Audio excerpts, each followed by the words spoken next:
অলিদের জন্য দাঁড়িয়ে আছি। অলিদের আব্বু ঘুরতে বের হয়েছে সকালবেলা। আমি অলিদের জন্য খিচুড়ি রান্না করি আর আমাদের জন্য নাস্তা বানাই। এই সময়টা ওর আব্বুই নিয়ে যায়, কারণ একা একা তো আমি বাচ্চা নিয়ে কিছুই করতে পারি না। ওর আব্বু প্রতিদিন সকালে ওকে নিয়ে হাঁটতে বের হয়। এই ফাঁক দিয়ে আমি রান্না বান্নাটা করি সকালের, আর ওর জন্য খিচুড়ি রান্না করি। কোথায় গেছে? ওদেরকে অনেকক্ষণ ধরে আমি খুঁজতেছি, পাচ্ছি না তো।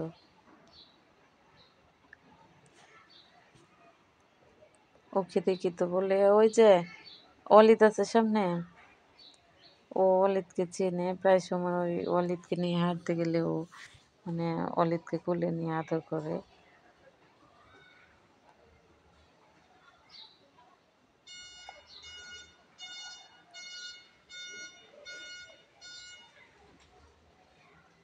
অনেকক্ষণ ধরে আমি দাঁড়িয়ে আছি, কিন্তু ওদের কোনো পাত্তাই পাচ্ছি না আমি। আর এটা হলো একটা স্কুলের পিছনে আমি দাঁড়িয়ে আছি। আর এই জায়গাটা হলো কিশোরগঞ্জ দুবাবাড়ির মোড় বলে এটাকে।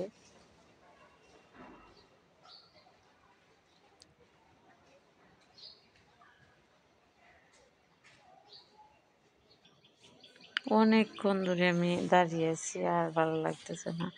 ওদেরকে পাচ্ছি না তো। এখন তো বোঝা যাচ্ছে আমার বাসায় যেতে হবে।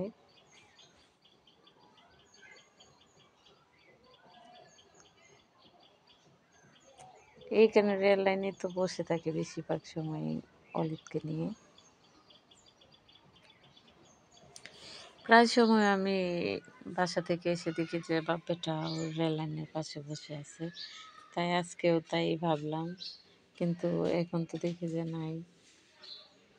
একটু সামনে গিয়ে দেখি পাওয়া যায় কিনা। ওই যে অলিদের আব্বু চলে আসছে। আর অলিদ তো ঘুরতে পারলে অনেক খুশি হয়। অলিদ, ঘোরা শেষ হয়েছে আপু তোমার? কিভাবে তাকিয়ে আছে ও? শেষ হয়েছে ও বললো মাথায়।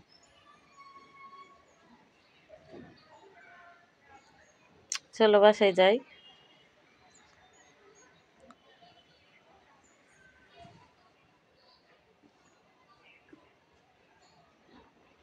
অলিদ, বাসায় যাই। ওকে নিয়ে বাসায় চলে যাচ্ছি।